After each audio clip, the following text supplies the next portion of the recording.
Hello everyone. Last class में हम लोगों ने पढ़ा था कि डाइपोल एंटेना इवॉल्व कैसे हुआ। एक सिंपल ट्रांसमिशन लाइन जो कि एंटेना की तरह एक्ट कर सकता है, उस ट्रांसमिशन लाइन को इवॉल्व करते करते हम लोग कहाँ तक पहुँचे, डाइपोल एंटेना तक, जो कि बहुत ही बेसिक एंटेना जिसको माना जाता है। ओके, तो आज हम लोग पढ़ेंगे डिफरेंट टाइप्स ऑफ एंटेनाज के बारे में। एंटेना को हम लोग किस तरह से कैटेगराइज कर सकते हैं। तो एक कैटेगरी होता है resonant antenna, non resonant antenna. तो रेजोनेंट एंटेना वो होता है जिसका कि दोनों एंड जो है, जैसे कि हम लोग ट्रांसमिशन लाइन का बात कर रहे थे या फिर डाइपोल है, तो डाइपोल में भी हम लोग देखे थे कि उसका दोनों एंड पे कोई भी लोड नहीं लगाते, उसको टर्मिनेट हम लोग नहीं करते हैं, वो ओपन रहता है। ठीक है, उसका जो एंड है दोनों एंड ओपन रहेगा।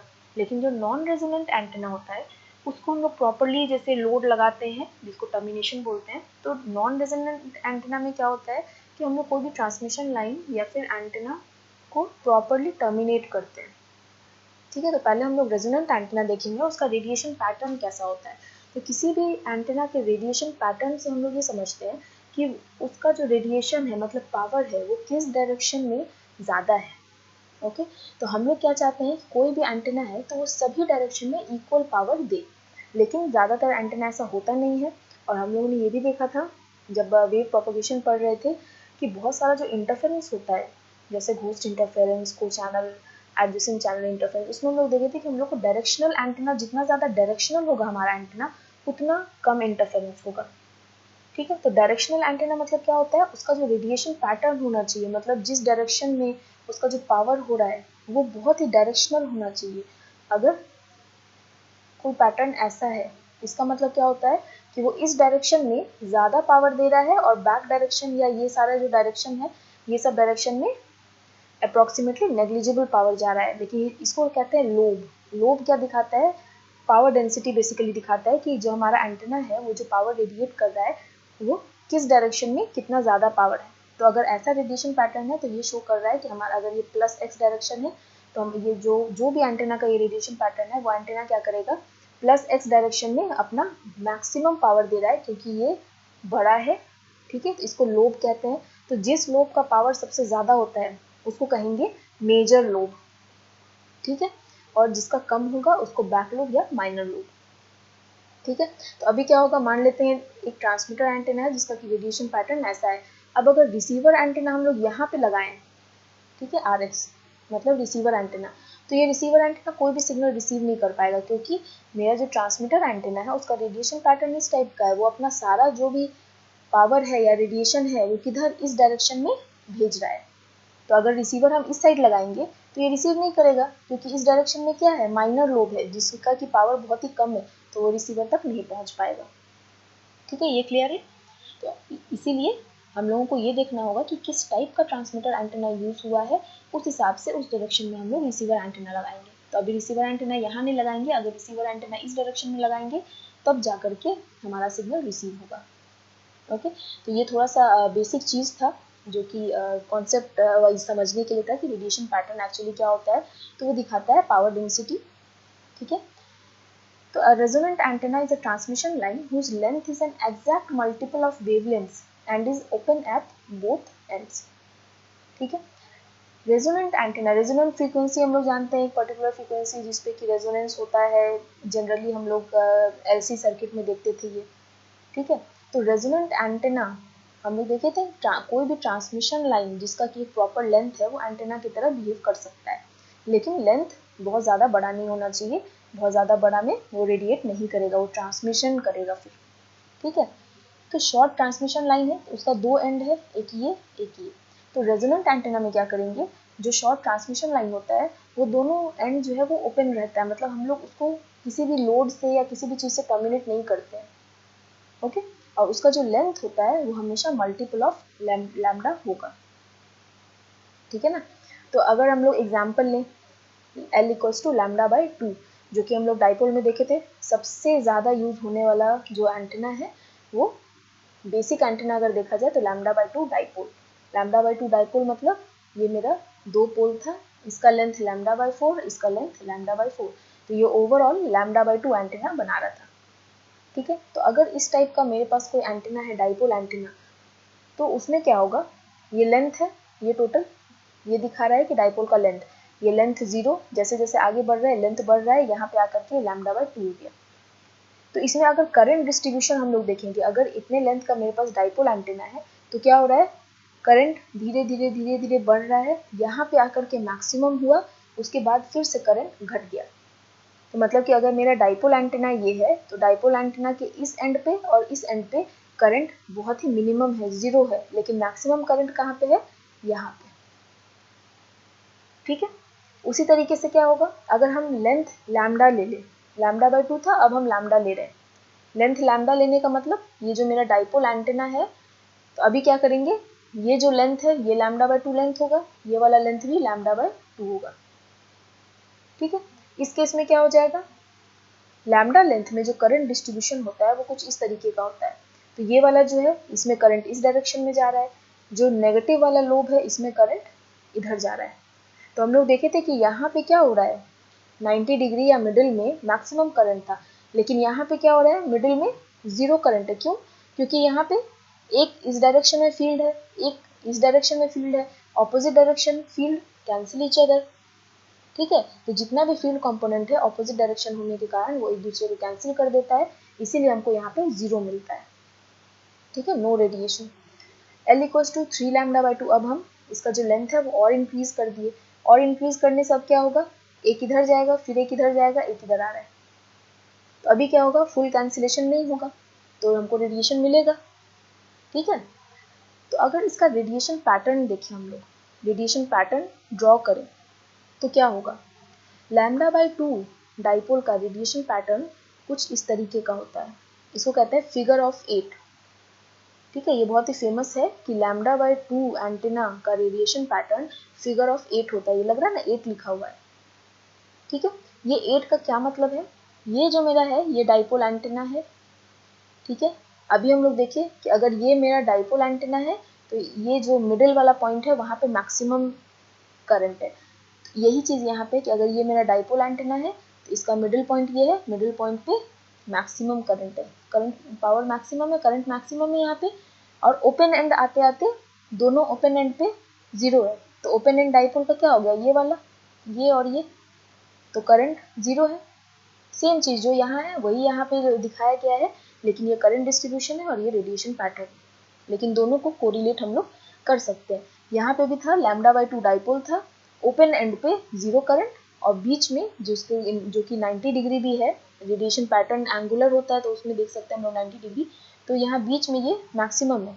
सिमिलर वे में अगर डाइपोल का रेडिएशन पैटर्न देखें तो अगर ये डाइपोल है तो दोनों ओपन एंड क्या है, ये है, तो ओपन एंड पे 0 करंट होना चाहिए, इसलिए करंट एकदम 0 है।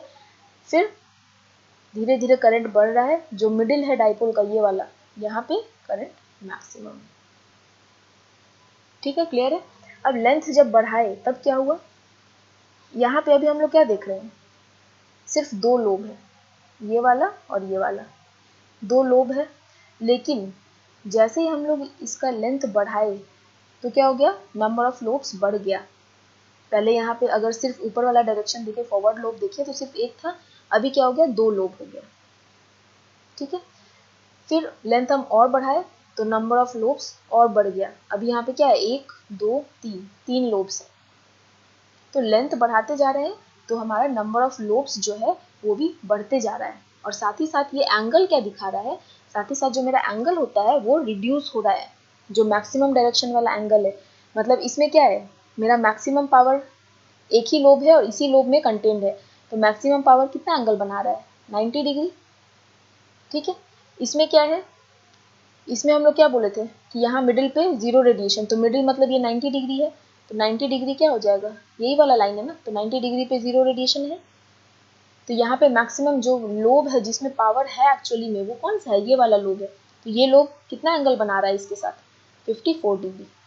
फिर और ज़्यादा नंबर ऑफ लोब्स बढ़ा, तो यहाँ पे ये लोब तो छोटा लोब है, मतलब इसमें ज़्यादा पावर नहीं है, तो हम लोग हमेशा एंटेना का कौन सा वाला लोब देखेंगे जो ज़्यादा पावर कंटेन कर रहा होगा, उसी को मेजर लोब बोलेंगे।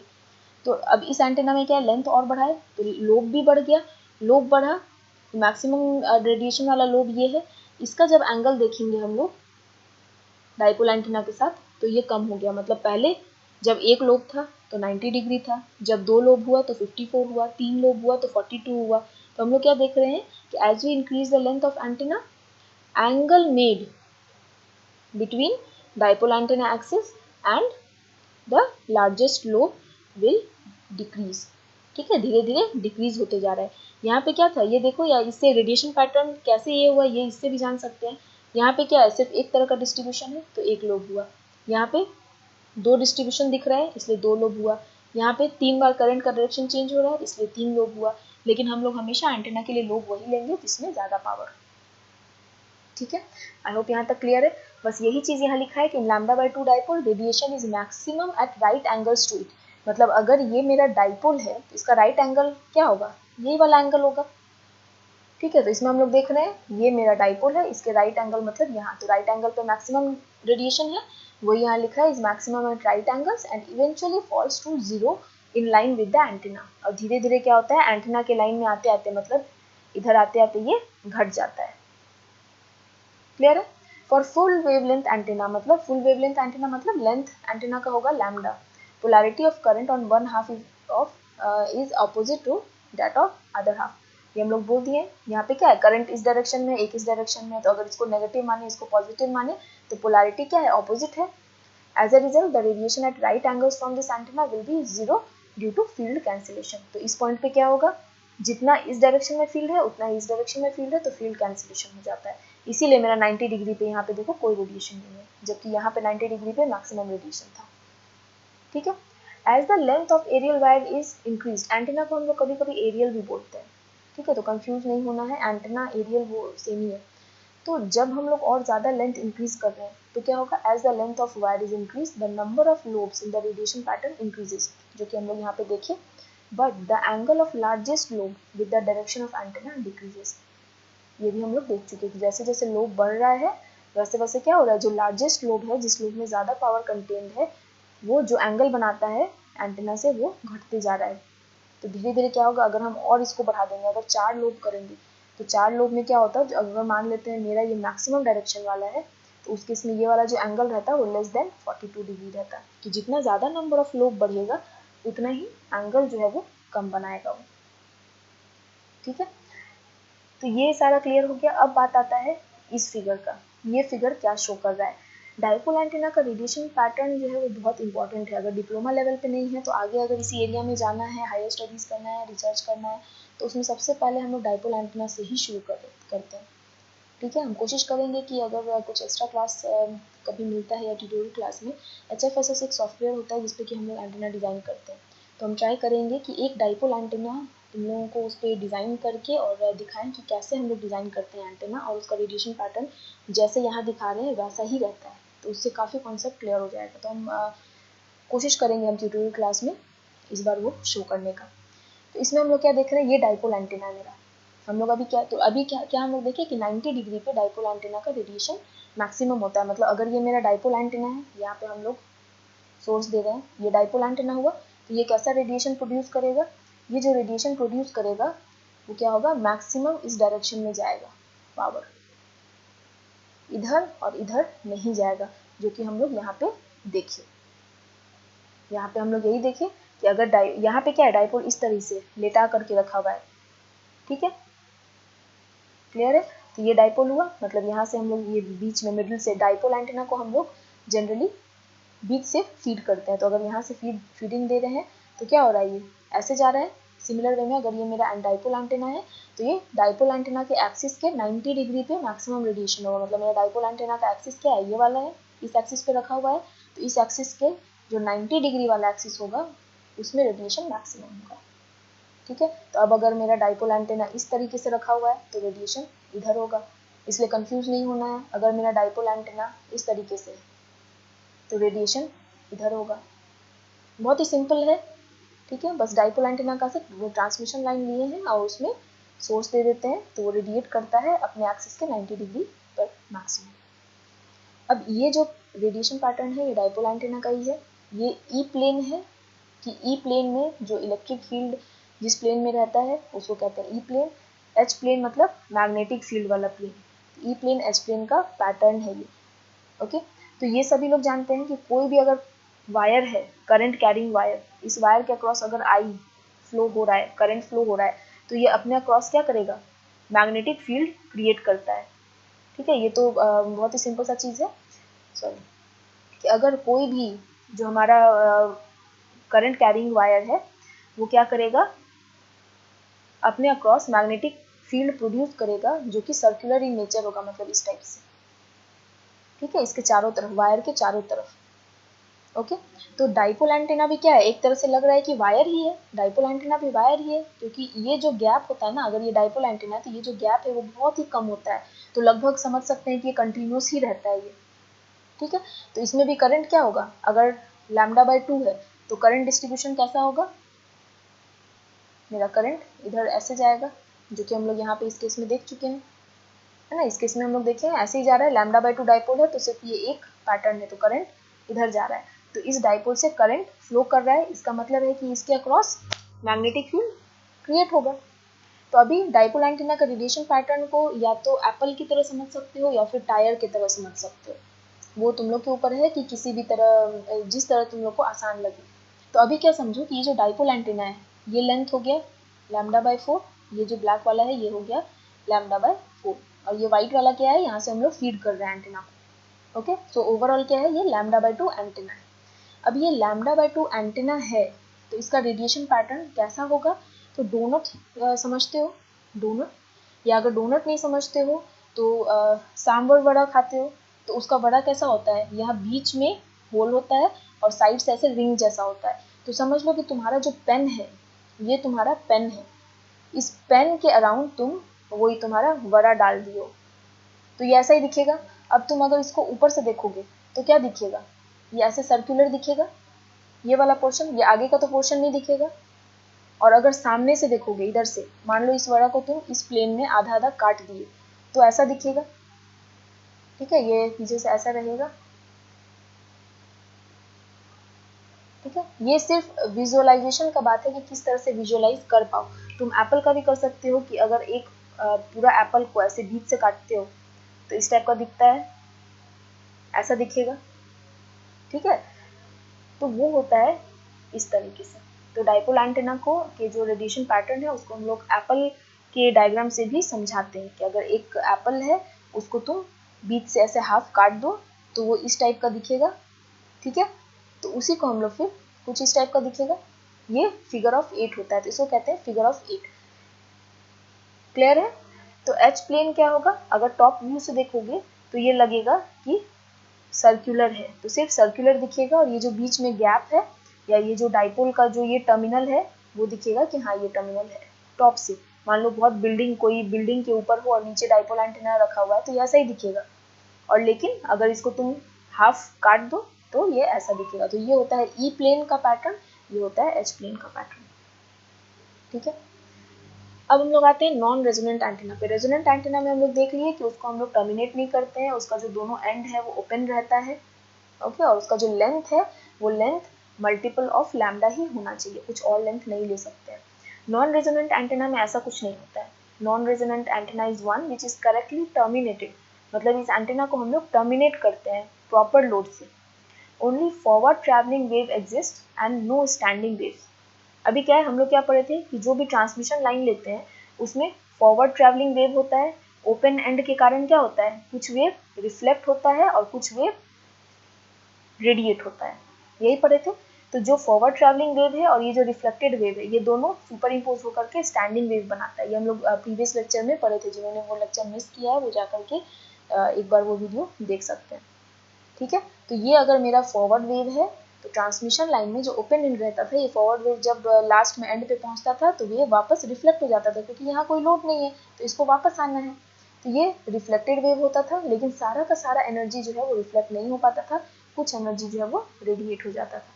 ये इधर से फॉरवर्ड आ रहा है, इधर से रिफ्लेक्टेड आ रहा है, तो ये दोनों आपस में सुपर इम्पोज करके स्टैंडिंग वेव्स बनाता था। तो ये पॉसिबल क्यों होता था, क्योंकि यहाँ ओपन एंड रहता था इसीलिए वेव वापस आता था। लेकिन रेजोनेंट एंटीना में क्या होता है, ओपन एंड नहीं होता है, हम लोग उसको प्रॉपर्ली टर्मिनेट करते हैं, इसीलिए रिफ्लेक्टेड वेव का चांस ही नहीं है, रिफ्लेक्ट होगा ही नहीं वेव। तुम कहीं जा रहे हो, अगर रास्ता ब्लॉक है तभी तुम वापस आओगे, अगर रास्ता खुला है तो तुम आगे चलते चलोगे। वही चीज़ है यहाँ पे, नॉन रेजोनेंट एंटीना में हम लोग इसको प्रॉपर्ली टर्मिनेट करते हैं, इसलिए कोई रिफ्लेक्टेड वेव नहीं होता है। अब जब रिफ्लेक्टेड वेव ही नहीं है तो स्टैंडिंग वेव भी नहीं होगा, क्योंकि स्टैंडिंग वेव कैसे बनता था, रिफ्लेक्टेड वेव और फॉरवर्ड वेव के सुपरपोजिशन से। क्लियर है? So radiation pattern is unidirectional and the number of lobes are half as compared to resonant antenna. इसमें हम लोग जो इसको टर्मिनेट करते हैं तो क्या होता है, रेडिएशन पैटर्न एक ही डायरेक्शन में रहता है। अभी हम लोग क्या देख रहे थे, रेडिएशन पैटर्न हमारा बाय डायरेक्शनल था, मतलब अगर लोब ऐसे है तो इधर भी है, ऊपर है तो नीचे भी है, अगर ऊपर ऐसे ऐसे है तो ये सेम नीचे भी रहता था एक्सिस के। मतलब कोई भी डाइपोल एंटीना है तो वो अगर इधर रेडिएट कर रहा है तो ऑपोजिट साइड भी रेडिएट कर रहा है, लेकिन इसमें ऐसा नहीं होता है।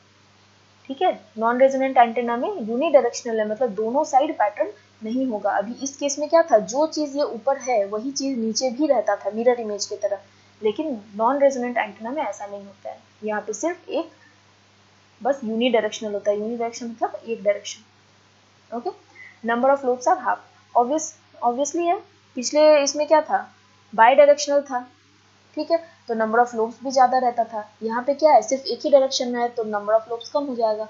जैसे अगर यही वाला रेडिएशन पैटर्न हमारा रेजोनेंट एंटीना में रहता तो क्या होता, दो लोब्स ऐसे है, इसी के कॉरस्पॉन्डिंग ऐसे रहता तो चार लोब होता, लेकिन नॉन रेजोनेंट में क्या होता है, सिर्फ यूनिडायरेक्शनल होता है, मतलब एक ही डायरेक्शन में, तो ये वाला चीज़ नहीं रहेगा। तो ये चीज़ नहीं रहेगा तो नंबर ऑफ लोब्स तो हाफ होना ही है। ठीक है, अब क्या है, this is due to the absence of reflected wave, मतलब ये जो यूनिडायरेक्शनल है, दूसरे डायरेक्शन में लोब्स नहीं होता है, वो क्यों नहीं होता है, क्योंकि यहाँ पे कोई रिफ्लेक्टेड वेव नहीं है। ठीक है, लेकिन रेजोनेंट एंटेना में क्या होता था, रिफ्लेक्टेड वेव होता था, तो मेरा जो लोब रहता था वो रिफ्लेक्टेड वेव के कारण भी होता था। लेकिन यहाँ पे जब रिफ्लेक्टेड वेव ही नहीं है तो सिर्फ यूनिडायरेक्शनल रेडिएशन पैटर्न रहेगा और नंबर ऑफ लोब्स जो है वो हाफ हो जाएगा। तीसरे टाइप का एंटेना आता है अनग्राउंडेड एंटेनास। यहाँ पे ये क्या है, देखो ग्राउंड किया हुआ है सब चीज।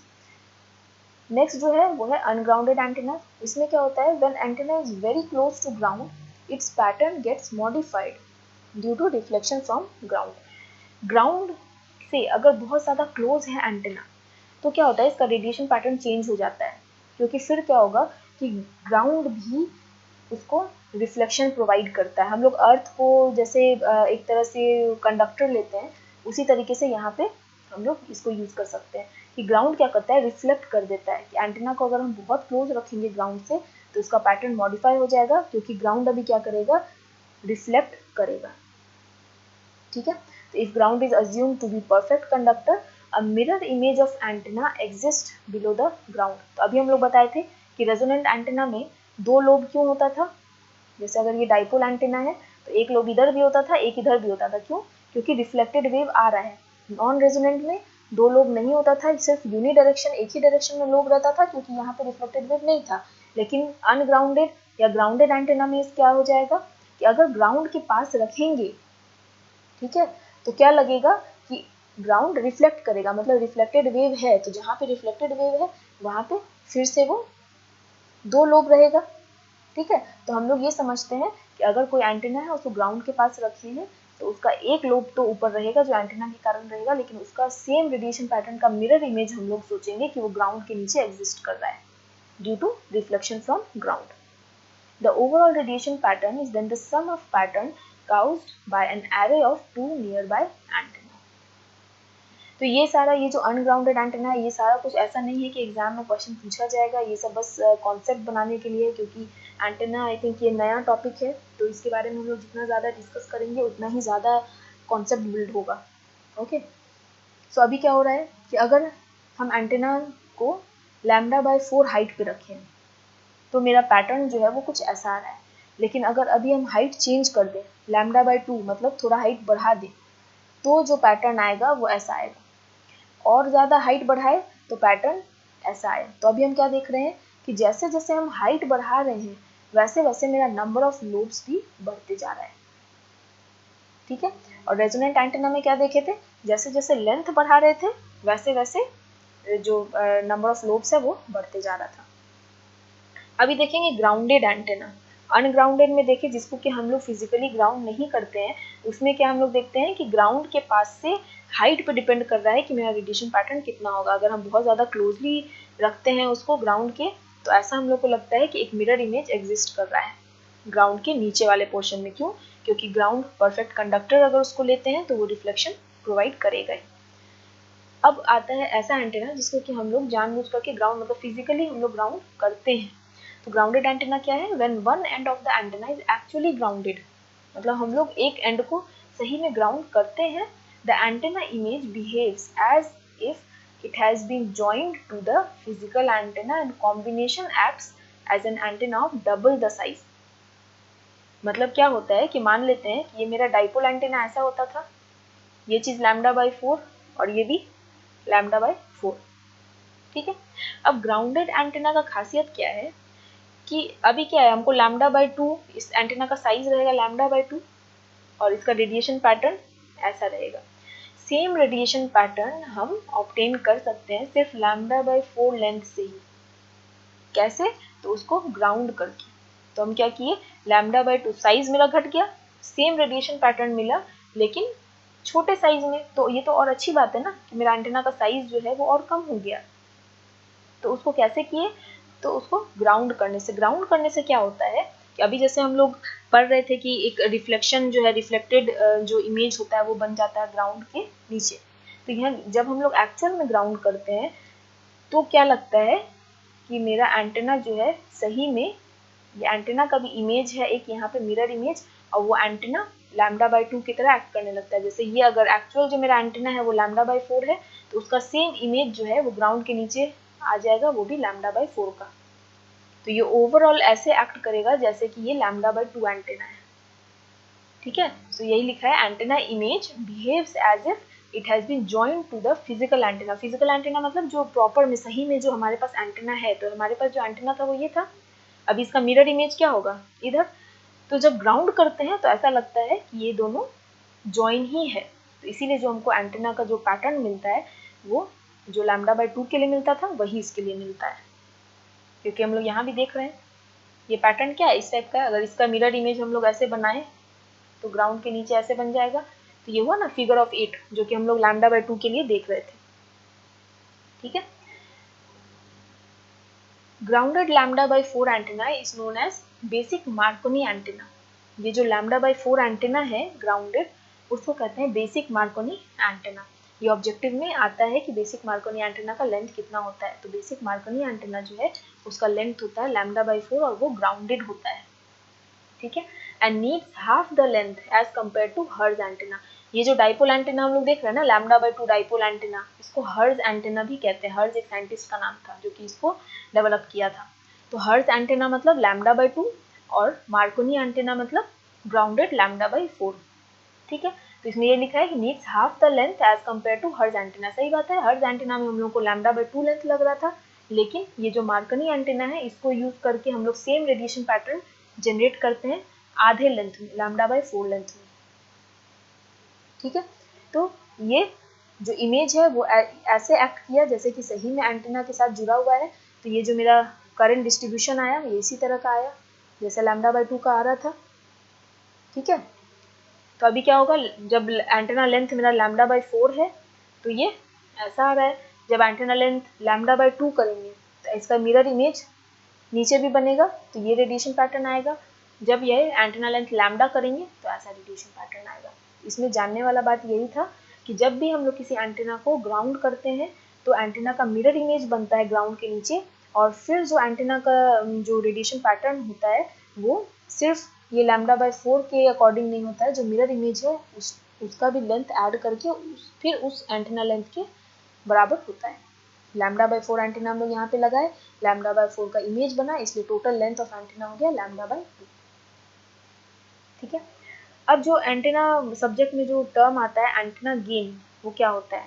तो एंटेना गेन होता है कि all antennas concentrate their radiation in some direction and this has a gain in a particular direction, ठीक है। मतलब अगर मेरा रेडिएशन, डाइपोल एंटेना का रेडिएशन अगर ऐसे हो रहा है तो इसका मतलब क्या हो रहा है कि ज़्यादा पावर इधर कर रहा है, ज़्यादा रेडिएशन इधर हो रहा है, ठीक है।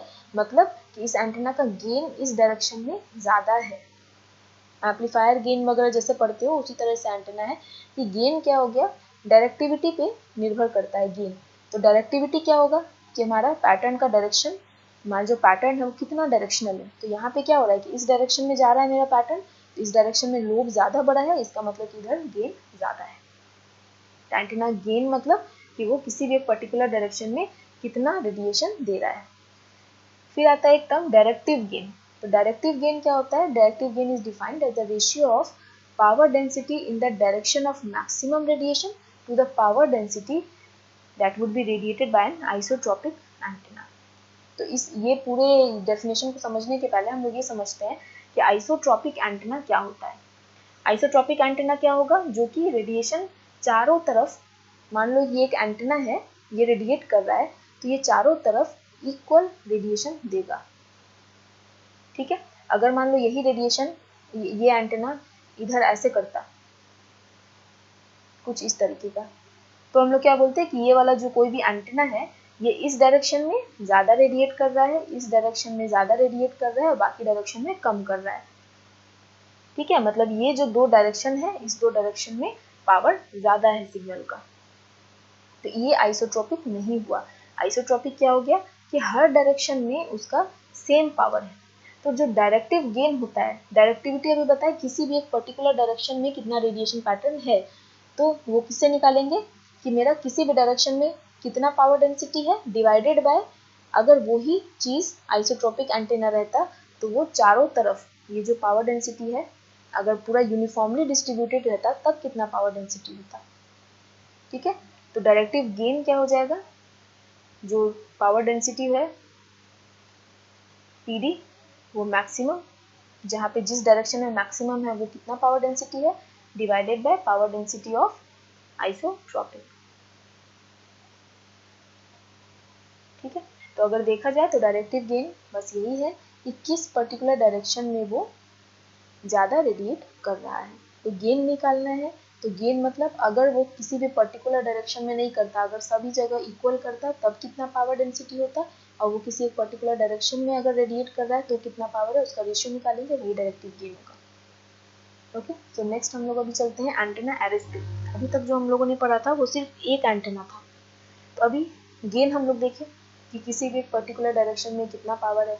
अब अगर मान लेते हैं कि हम लोगों को जो एक एंटेना जितना पावर प्रोवाइड कर रहा है उससे काम नहीं चलेगा, हम लोगों को ज़्यादा पावर चाहिए। जैसे एम्पलीफायर में हम लोग पढ़ते हैं कि मल्टी स्टेज एम्पलीफायर। ठीक है, तो एम्पलीफायर में क्या होता है कि अगर एक एम्पलीफायर गेन ऑफ 40 प्रोवाइड कर रहा है लेकिन हमको 100 चाहिए, तो हम लोग क्या करते हैं, 2 या 3 एम्पलीफायर को कनेक्ट करते हैं। सेम वे में अगर एक एंटेना प्रॉपर गेन हम लोगों को नहीं दे पा रहा है तो हम लोग क्या करेंगे, एक से ज़्यादा एंटेना को कनेक्ट करेंगे, उसको कहते हैं एरे। ठीक है, तो radiation from different type of antenna is not uniform in all direction. ये हम लोग देख चुके हैं कि सभी डायरेक्शन में रेडिएशन यूनिफॉर्म नहीं होता है। तो antenna orientation can be changed for maximum gain in any specific direction. मतलब एंटेना का जो ओरिएंटेशन है, एंटेना जिस तरीके से हम लोग माउंट किए हैं उसको हम लोग चेंज कर सकते हैं। लेट्स से मेरा ये डाइपोल एंटेना है, ये इस डायरेक्शन में देगा रेडिएशन।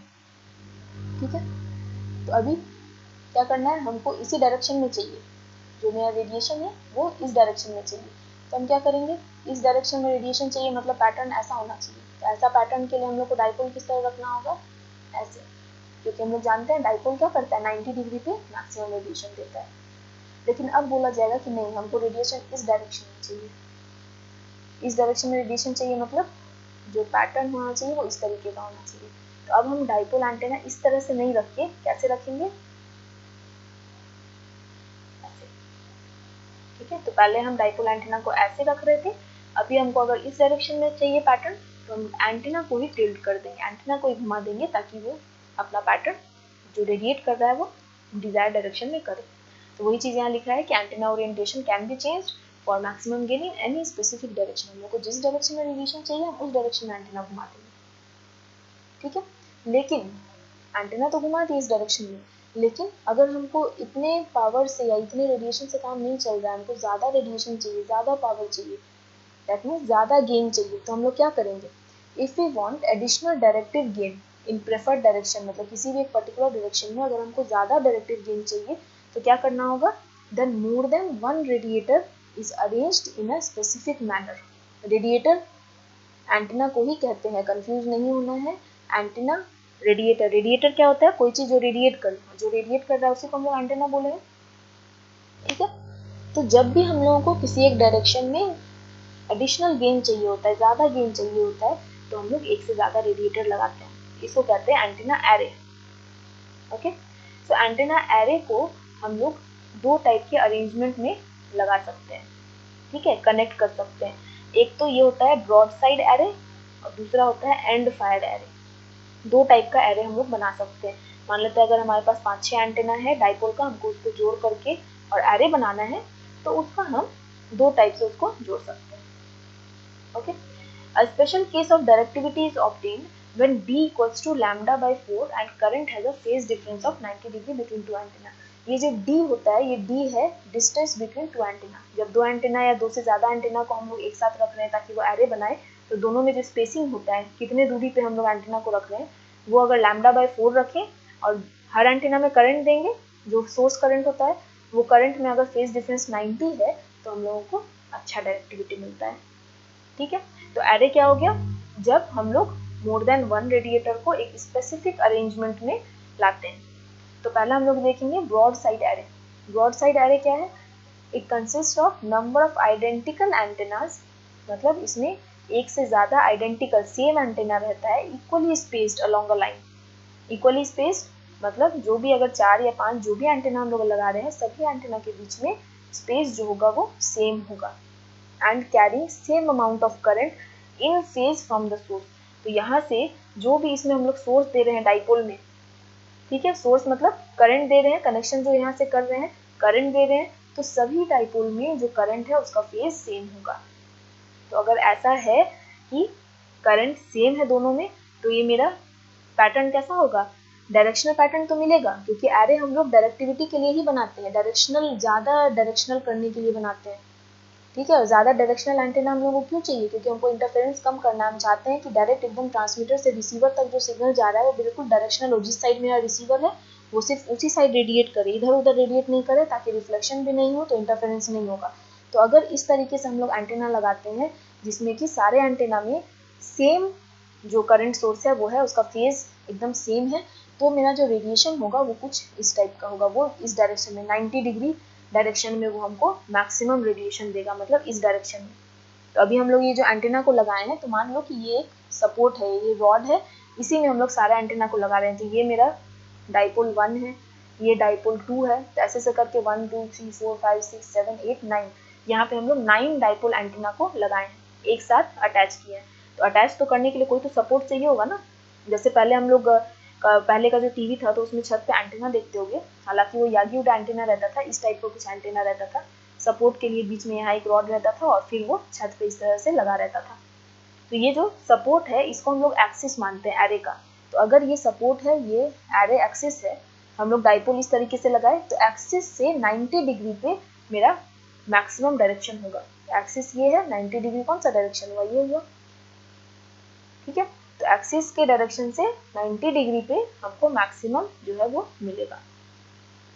ओके, तो ये कब मिलेगा, जब सभी डाइपोल में जो करंट है उसका सेम फेज हो, सेम मैग्नीट्यूड हो। दूसरा जो अरेंजमेंट होता है वो होता है and fire. And fire array में क्या होता है कि ये जो डाइपोल लगाते हैं हम लोग, इसमें जो रेडिएशन मिलता है, डाइपोल में जो करंट जाता है वो कुछ इस तरीके से होता है कि हमको एंड फायर रेडिएशन मिलता है। मतलब ये जो सपोर्ट वाला जो एक्सिस था, ये अगर सपोर्ट है मेरा, तो सपोर्ट के एक्सिस के ही अलोंग रेडिएशन पैटर्न जाता है। यहाँ पे क्या था, सपोर्ट ऐसे है तो मैक्सिमम जो डायरेक्शन किधर पावर रेडिएट हो रहा था, 90 डिग्री है, राइट एंगल पे। लेकिन यहाँ क्या है, ये जो भी सपोर्ट मेरा जिस डायरेक्शन में है उसी डायरेक्शन में रेडिएशन हो रहा है। तो इसके लिए क्या करना होता है, it consist of number of antenna equally spaced. इसमें भी हम लोग जो एंटेना लगाते हैं उसको इक्वली स्पेस ही लगाते हैं, in a line carrying same amount of current but with a progressive phase difference between them. मतलब ये जो फीड लाइन है ये क्या करेगा, ये करंट प्रोवाइड कर रहा है, तो अगर पहले वाले डाइपोल को 0 डिग्री है करंट का फेज, तो दूसरे में जाएगा तो हो सकता है 10 डिग्री हो जाए, तीसरे में जाएगा 20 डिग्री हो जाए, ऐसे से करके करंट का जो फेज डिफरेंस है वो बढ़ते जाएगा। प्रोग्रेसिव मतलब जो कि धीरे धीरे बढ़ रहा है, जैसे बोलते हैं ना ये स्टूडेंट कितना प्रोग्रेस किया, मतलब इसका कितना इंप्रूव हुआ, कितना मार्क्स बढ़ा या कितना कॉन्सेप्ट बिल्डिंग बढ़ा। तो उसी तरीके से यहाँ पे क्या होता है कि करंट का प्रोग्रेसिव फेज डिफरेंस होगा। करंट का जो भी फेज डिफरेंस है वो जैसे जैसे नेक्स्ट डाइपोल पे जाएगा वैसे वैसे फेज जो है वो बढ़ते जाएगा। तो अगर इस टाइप के अरेंजमेंट में डाइपोल को हम रखते हैं या किसी भी रेडिएटर को रखते हैं, तो हमको एंड फायर पैटर्न मिलता है। एंड फायर मतलब जिसका कि ये जो डायरेक्शन ऑफ मैक्सिमम लोब है वो सपोर्ट के डायरेक्शन में ही हो, एक्सिस ऑफ एरे के डायरेक्शन में ही हो। क्लियर है? तो हम लोग क्या देखे, एरे में हम लोग एक से ज़्यादा रेडिएटर यूज़ करते हैं। अब डिपेंड करता है, रेडिएटर को लगाते तो हम लोग एक ही तरह इक्वली स्पेस्ड, ठीक है। मैग्नीट्यूड ऑफ करंट भी सभी डाइपोल में सेम होता है, लेकिन ये जो दो टाइप का रेडिएशन पैटर्न होता है, ब्रॉड साइड और एंड फायर, ये इसमें क्या डिफरेंस होता है, जो ब्रॉड साइड वाला रहता है उसमें सभी डाइपोल में करंट का मैग्नीट्यूड, जो करंट का मैग्नीट्यूड है और करंट का फेज है वो सेम रहता है। लेकिन इस टाइप वाले में क्या होता है कि करंट का मैग्नीट्यूड तो सेम होता है, मैग्नीट्यूड ऑफ करंट सभी में सेम है, लेकिन जो फेज ऑफ करंट है, जो एंगल है करंट का, वो जैसे जैसे ये डाइपोल में आगे बढ़ते जाता है वैसे वैसे फेज बढ़ते जाता है। तो जब सेम करंट का मैग्नीट्यूड और सेम फेज है तो मेरा जो पैटर्न होगा वो ब्रॉड साइड होगा, मतलब ये जो भी एरे का जो एक्सिस है, ये सपोर्ट का जो एक्सिस है उससे 90 डिग्री पे होगा मैक्सिमम। लेकिन अगर इस टाइप का हम लोग अरेंजमेंट करते हैं कि करंट का जो फेज है वो हर डाइपोल के साथ बढ़ते जा रहा है, तो हमको मिलेगा एंड फायर एरे। इसमें क्या होगा, ये डाइपोल का ये जो भी सपोर्ट का एक्सिस है उसी एक्सिस के अलावा रेडिएशन पैटर्न होगा। तो इससे क्वेश्चन आता है एंटेना एरे से कि कितने टाइप का ये ब्रॉड साइड और ये सब होता है, फिगर के साथ बताओ, तो ये फिगर ड्रॉ करना होगा। ओके, सो हमने एरेज देख लिया है। अब नेक्स्ट जो हम लोग देखेंगे वो देखेंगे फोल्डेड डाइपोल। फोल्डेड डाइपोल हम लोग अभी यहाँ पे देखेंगे क्योंकि इसका यूज़ आगे जब हम लोग यागी एंटेना पढ़ेंगे तो उसमें होगा। फोल्डेड डाइपोल में क्या होता है, हम लोग दो डाइपोल लेते हैं, जो λ/2 डाइपोल है, दो डाइपोल को लेकर के और उसको ज्वाइन करते हैं। जैसे इसमें देख सकते हैं एक डाइपोल ये ऊपर वाला है, दूसरा डाइपोल ये जो नीचे वाला है। तो one joined at the ends and other open at the centre, मतलब एक जो डाइपोल था, मान लेते हैं ये मेरा पहला वाला डाइपोल था ऐसे, ठीक है। तो इसको ये क्या बोल रहा है, one joined at the ends, मतलब इसको हम दूसरे वाले डाइपोल के एंड से ज्वाइन कर दिए, ठीक है। And the other open at the centre where the transmission line is connected. अब अगर हम दो डाइपोल ले लिए हैं, पहले वाले को दूसरे से ज्वाइन कर दिए हैं, अभी हम इसमें ट्रांसमिशन लाइन कहाँ से लगाएंगे, कनेक्शन कैसे करेंगे, इसीलिए इसको यहाँ जो बीच से है इसको स्पेस थोड़ा सा छोड़ा जाता है ताकि यहाँ पे हम लोग अपना जो भी केबल है वो लगा पाए, ठीक है। तो इसका मतलब क्या होगा, ये मेरा पहला डाइपोल हो गया, ये वाला दूसरा डाइपोल हो गया। पहले डाइपोल का एंड जो होता है उसको हम लोग दूसरे से कनेक्ट कर देते हैं और दूसरे वाले डाइपोल के सेंटर में थोड़ा सा हम लोग स्पेस छोड़ते हैं ताकि हम लोग ट्रांसमिशन लाइन कनेक्ट कर पाए, जो कि यहाँ पे शो हो रहा है। ये वाला जो है ये ऊपर वाला जो है ये मेरा पहला डाइपोल है, नीचे वाला ये दूसरा डाइपोल है, ठीक है। और डाइपोल का लेंथ क्या होता है, हम लोग λ/2 एंटीना यूज करते हैं, तो ये पहला डाइपोल है तो 0.5 लैम्डा यूज किए हैं, ओके। लेकिन जब ज्वाइन करते हैं तो क्या होता है, ये वाला जो लेंथ है ये थोड़ा एक्स्ट्रा लेंथ हो जाता है ना, क्योंकि ये जो लेंथ 0.5 लैम्डा है वो तो बस डाइपोल का लेंथ तो इतना ही दूर तक है, लेकिन इसको जो ज्वाइन कर रहे हैं तो ये थोड़ा एक्स्ट्रा लेंथ हो जाएगा। इसीलिए हम लोग ये जो डाइपोल का लेंथ लेते हैं वो थोड़ा सा छोटा लेते हैं, 0.5 लैम्डा, मतलब λ/2 से थोड़ा कम लेते हैं, क्योंकि जब इसको ज्वाइन करेंगे हम वायर से तो वो लेंथ मेकअप हो जाएगा, ठीक है। डाइपोल भी तो वायर से ही बनता है ना, तो अगर ये λ/2 का वायर है, डाइपोल है, ये λ/2 का डाइपोल है, दोनों को कनेक्ट करना है तो हम लोग कोई वायर से इसको कनेक्ट करेंगे तो क्या होगा, अभी लेंथ बढ़ गया ना। तो इसीलिए हम लोग पहले ही ये वाला जो लेंथ लेते हैं वो थोड़ा सा छोटा लेते हैं ताकि अगर कनेक्शन के बाद लेंथ बढ़ता भी है तो वो बढ़ के λ/2 ऑटोमेटिकली हो जाएगा, ठीक है। Spacing between the two conductor is small as compare to half wavelength. हम लोग ये जो λ/2 वेवलेंथ ले रहे हैं तो ये दोनों कंडक्टर के बीच में स्पेसिंग जो है वो बहुत ही कम होता है। This antenna has the same directional characteristic as that of straight dipole, but its impedance is around 300 ohm. ये जो एंटेना होता है वो बिल्कुल इसका रेडिएशन पैटर्न जैसे पहला वाला जो सिंगल डाइपोल एंटेना का फिगर ऑफ 8 वाला जो रेडिएशन पैटर्न था बिल्कुल उसी तरीके का होता है, लेकिन इस एंटेना को हम लोग इसलिए यूज़ करते हैं क्योंकि इसका जो इनपुट इम्पीडेंस होता है वो बढ़ा हुआ होता है, वो 300 ओम होता है। जो पहले वाला हमारा डाइपोल एंटेना था उसका इनपुट इम्पीडेंस कितना होता था, 73 ओम, लेकिन इसका जो है वो होता है 300 ओम, ठीक है। तो ये हम लोग जो फ्री स्पेस जो हमारा इम्पीडेंस है उसके इक्वल हो जाता है। फ्री स्पेस मतलब ये जो स्पेस है उसका इम्पीडेंस हम लोग ईटा से डिनोट करते हैं, वो लगभग 300 ओम्स ही होता है। तो ये एंटेना का भी 300 ओम होता है। तो इम्पीडेंस मैचिंग के कारण जो रेडिएशन होता है वो एफिशिएंट होता है, ठीक है। जैसे पावर ट्रांसफर थ्योरम हम लोग पढ़ते हैं नेटवर्क में तो होता है ना कि इम्पीडेंस मैच हो जाता है या लोडिंग इफेक्ट होता है, अगर इम्पीडेंस मैचिंग नहीं हो रहा है तो प्रॉपर जो पावर ट्रांसफर होता है वो नहीं हो पाता है। जैसे एम्पलीफायर में जब कपलिंग करते हैं तो कपलिंग के लिए क्या चाहिए कि हमारा जो एम्पलीफायर 1 है उसका जो आउटपुट इम्पीडेंस है वो कंपेरेबल होना चाहिए एम्पलीफायर 2 के इनपुट इम्पीडेंस से।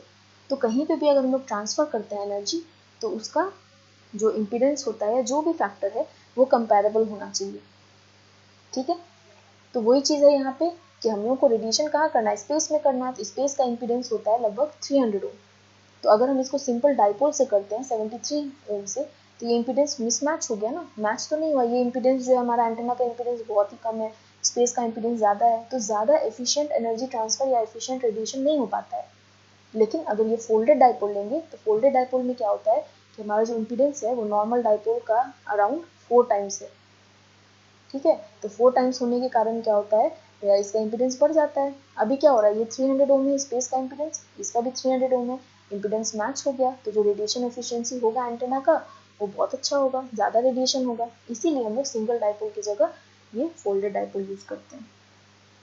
ठीक है, तो the impedance is nearly 4 times that of dipole. ठीक है, ये हम लोग देख लिए हैं कि अगर वो डाइपोल एंटेना का अगर 72 ओम है तो इसका क्या हो गया, 4 × 72 इक्वल्स टू 288 ओम, जो कि अप्रॉक्सीमेटली इक्वल है 300 ओम के। ठीक है, अब ये रेजिस्टेंस बढ़ता क्यों है, रेजिस्टेंस बढ़ना मतलब करंट घटना। तो इस केस में क्या होता है, जो मेरा सिंपल वाला डाइपोल रहता था, अगर सिर्फ ये एक सिंगल डाइपोल ले तो यहाँ से अगर करंट आई जा रहा है तो इधर भी क्या होता था, करंट आई जाता था। ठीक है, लेकिन जब हम डाइपोल फोल्ड कर देते हैं, फोल्डेड डाइपोल में क्या होता है कि मेरा 2 डाइपोल है तो इधर जो जाता है वो I/2 जाता है, आधा करंट इस वाले डाइपोल में जाता है, आधा इधर आ जाता है, तो करंट हाफ हो गया। ठीक है, तो करंट कम हुआ, इसीलिए जो मेरा इम्पीडेंस है वो ज़्यादा हो जाता है। ठीक है, ये बेसिक ओम्स लॉ से भी करंट कम हो रहा है, इसका मतलब रेजिस्टेंस बढ़ रहा है, तो यहाँ पे करंट हाफ हो रहा है ना, इसलिए रेजिस्टेंस बढ़ जाता है। अब पावर सेम ही दे रहे हैं हम लोग। ठीक है, तो इसको इस तरीके भी समझा जा सकता है कि जो सिंगल एंटेना था, अगर जो सिंगल डाइपोल था उसमें जो हम लोग करंट दे रहे थे I था, पावर P था और रेजिस्टेंस R था। ठीक है, तो P इक्वल्स टू क्या होता है करंट के टर्म में I² R। ठीक है, अभी ये जो हम लोग फोल्ड करते हैं तो भी हम लोग सेम पावर दे रहे हैं, लेकिन करंट हाफ हो जा रहा है, मतलब अभी I की जगह क्या हो जाएगा I/2। ठीक है, करंट हाफ हो रहा है क्योंकि 2 एंटेना है तो दोनों में अलग अलग ये है, तो अभी क्या हो जाएगा P equals to I²/4 into R। तो इसको इस तरीके से लिख सकते हैं I² इंटू R/4।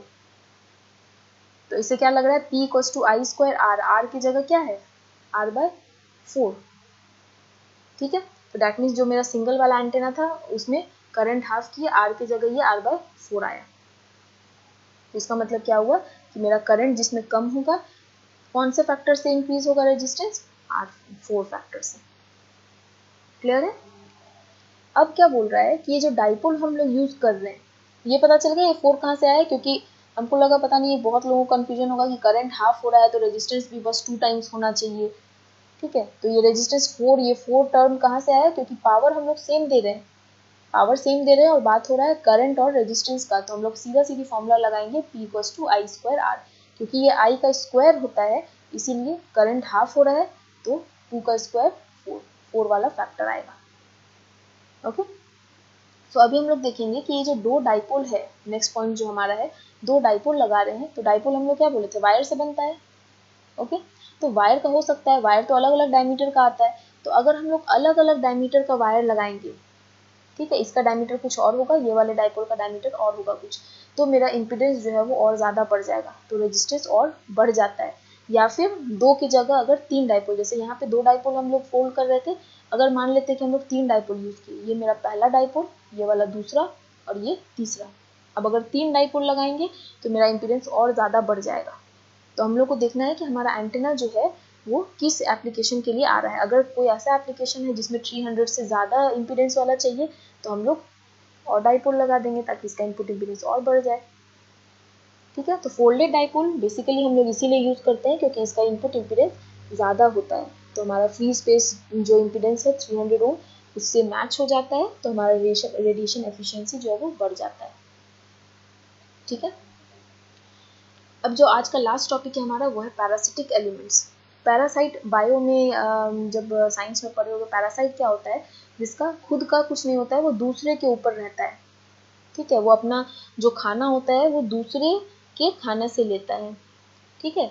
तो इसमें क्या होता है, it is not necessary for all the elements of an array to be connected to the output of transmitter.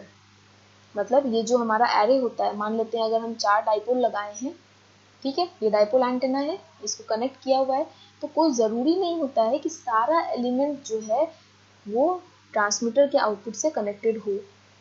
Transmitter क्या करेगा, सिग्नल को रेडिएट करेगा, ट्रांसमीटर एंटेना है, सिग्नल को रेडिएट करेगा, तो कोई ज़रूरी नहीं है कि सारा ही डाइपोल मिल करके रेडिएशन में पार्ट ले रहा हो, ऐसा कोई ज़रूरी नहीं है।